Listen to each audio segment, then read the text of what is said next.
അഴീക്കോട് മുതൽ കയ്പമംഗലം വരെയുള്ള തീരപ്രദേശത്തെ കടൽക്ഷോഭത്തിന് പരിഹാരം കാണാൻ ടെട്രാപോഡ് നിർമ്മാണ പദ്ധതി 320 കോടി രൂപയുടെ പദ്ധതിയിൽ അടിയന്തര നടപടി ആവശ്യപ്പെട്ടുള്ള ഹർജിയിൽ ഹൈക്കോടതി ഇടപെട്ടു. 2 ആഴ്ചയ്ക്കകം റിപ്പോർട്ട് സമർപ്പിക്കാൻ ഇറിഗേഷൻ ചീഫ് എഞ്ചിനീയർക്ക് നിർദ്ദേശം.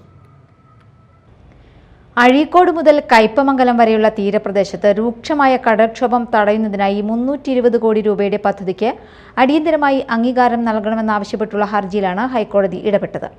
കഴിഞ്ഞ 5 വർഷത്തിനിടെ ഈ പ്രദേശങ്ങളിൽ കടലാക്രമണത്തെ തുടർന്ന് 1000-ഓളം വീടുകൾക്ക് നാശനഷ്ടമുണ്ടായതാണ് ഹർജിയിൽ പറയുന്നത്. കടൽക്ഷോഭം തടയുന്നതിനായി വിവിധയിടങ്ങളിൽ മണൽ നിറച്ച ജിയോ ബാഗുകൾ സ്ഥാപിക്കാൻ കോടികൾ ചെലവഴിച്ചെങ്കിലും കാര്യമായ ഫലമുണ്ടായില്ലെന്നും ഹർജിയിൽ ചൂണ്ടിക്കാട്ടുന്നു.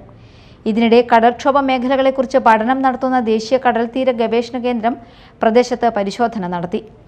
എടവിലങ്ങ് എറിയാട് പഞ്ചായത്തുകളിലെ തീരപ്രദേശങ്ങൾ തീവ്ര കടൽക്ഷോഭ മേഖലകളാണെന്നും ഇവിടെ പരമ്പരാഗത കടൽഭിത്തിക്ക് പകരം ടെട്രാപോഡുകൾ നിർമ്മിക്കുന്നതാണ് അനുയോജ്യമെന്നും റിപ്പോർട്ട് നൽകി.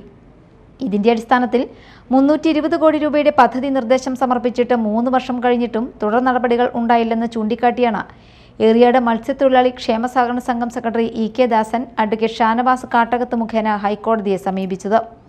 ചീഫ് ജസ്റ്റിസ് അധ്യക്ഷനായ ഡിവിഷൻ ബെഞ്ചാണ് ഹർജി പരിഗണിച്ചത്. പദ്ധതിയുമായി ബന്ധപ്പെട്ട് 2 ആഴ്ചയ്ക്കകം റിപ്പോർട്ട് സമർപ്പിക്കാൻ ഇറിഗേഷൻ ചീഫ് എഞ്ചിനീയർക്ക് കോടതി നിർദ്ദേശം നൽകി. Media time, Kodungallur.